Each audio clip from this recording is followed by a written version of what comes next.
তুমি কি কোনোদিনও ভালো হবে না। ভালো হয়ে যাও মাসুদ, ভালো হয়ে যাও।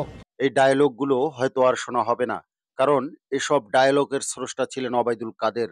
আওয়ামী লীগ সরকারের প্রচন্ড প্রভাবশালী ওই নেতা বিগত 16.5 বছরের প্রতিদিনেই কোনো না কোনো ইস্যুতে কথা বলে আলোচনায় আসতেন। সারা দেশে হাটবাজার থেকে শুরু করে মহল্লার চায়ের দোকানেও তাকে নিয়ে চলতো আলোচনা। দলীয় ফোরামের মিটিং কিংবা কোনো সভা সমাবেশ যেখানেই তিনি যেতেন, সেখানেই নেতাকর্মীরা ভিড় জমাতো তার হাস্যরস কথাবার্তা শোনার জন্য। ভালো হয়ে যাও মাসুদ, ভালো হয়ে যাও। কিংবা বক্তব্যের সময় স্মার্ট বাংলাদেশ বলতে বলতে মঞ্চ ভেঙে পড়া ইত্যাদি ঘটনায় হাস্যরসিক মানুষজনের মাঝে আজীবন বেঁচে থাকবেন সাবেক সড়ক ও যোগাযোগ মন্ত্রী ওবায়দুল কাদের। কিন্তু সেই ওবায়দুল কাদের অসুস্থ হয়ে এখন হাসপাতালে। একটি বিশ্বস্ত সূত্র জানায়, গত 5 আগস্ট ছাত্র জনতার অভ্যুত্থানের মধ্য দিয়ে আওয়ামী লীগ সরকারের পতন হয়। ওই দিন দুপুর 2:30টায় গোপনে বাংলাদেশ ছাড়েন সাবেক প্রধানমন্ত্রী শেখ হাসিনা। অনেকের ধারণা ছিল দলের সাধারণ সম্পাদক ওবায়দুল কাদেরও শেখ হাসিনার সাথে ভারতে পালিয়ে গেছেন।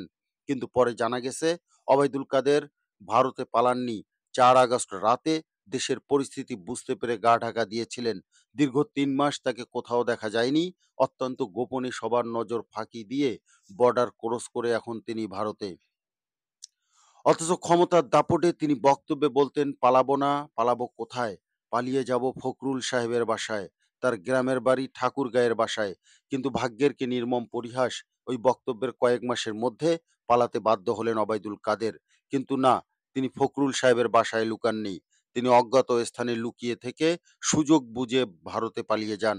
আত্মগোপন আর পালিয়ে যাওয়ার ধকল সইতে না পেরে অবশেষে অসুস্থ হয়ে পড়েছেন ওবায়দুল কাদের। গত পরশু হঠাৎ করে ওবায়দুল কাদেরের শ্বাসকষ্ট দেখা দিলে তাকে ভারতের একটি সাধারণ হাসপাতালে ভর্তি করা হয়। পরে সেখানে পরীক্ষা নিরীক্ষা করে জানা যায় তার হার্টের ভালভে 3টি ব্লক ধরা পড়েছে। অত্যন্ত গোপনীয়তার সাথে তাকে ভারতের একটি হার্ট ফাউন্ডেশনে ভর্তি করা হয়। সেখানে তার চিকিৎসা চলছে।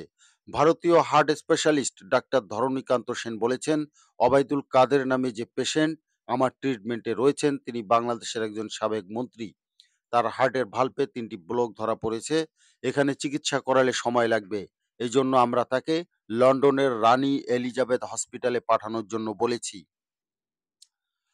তবে আওয়ামী লীগের একটি সূত্র বলছে ওবায়দুল কাদেরকে লন্ডনে নয় সিঙ্গাপুরে নিয়ে যাওয়া হবে। এর আগেও তিনি একই সমস্যার মুখোমুখি হলে তাকে সিঙ্গাপুর নিয়ে যাওয়া হয়েছিল। এদিকে ভারতীয় একটু সূত্র জানায়, এর আগে যখন তিনি অসুস্থ হয়ে ঢাকায় চিকিৎসাধীন ছিলেন, সে সময় উৎসুক নেতাকর্মীদের ভিড়ে চিকিৎসকরা ঠিকভাবে কাজ করতে পারছিল না। কিন্তু এবার ভারতের তিনি অসুস্থ হয়ে পড়লে তাকে দেখার মতো লোকও খুঁজে পাওয়া যাচ্ছে না।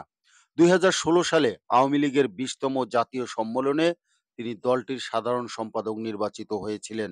আওয়ামী লীগ ক্ষমতায় গেলে তিনি পরপর 2বার সড়ক পরিবহন ও সেতুমন্ত্রীর দায়িত্ব পান। এরপর থেকে ধীরে ধীরে তিনি হয়ে ওঠেন আওয়ামী লীগের শীর্ষ এক নেতৃত্বে। অর্থাৎ শেখ হাসিনার পরের আসনটি ছিল তার।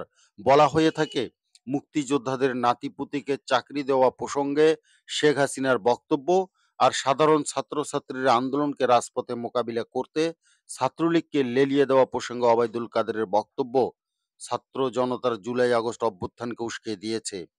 তাছাড়া ওবায়দুল কাদেরের বিএনপিকে নিয়ে তিরস্কারমূলক বক্তব্য, দলীয় নেতাকর্মীরা যতটা হাস্যরস পেতেন ঠিক ততটাই কষ্ট পেতেন বিরোধী দলীয় নেতাকর্মীরা।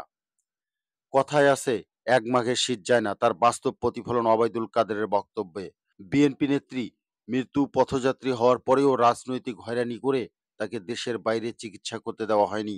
একই দশায় পতিত হয়েছেন ওবায়দুল কাদের। তিনি স্বাভাবিক সময়ের মতো নেতাকর্মী বেষ্টিত হয়ে চিকিৎসা নিতে বিদেশে যেতে পারছেন না। অনেকটা গোপনে চালানো হচ্ছে তার চিকিৎসা।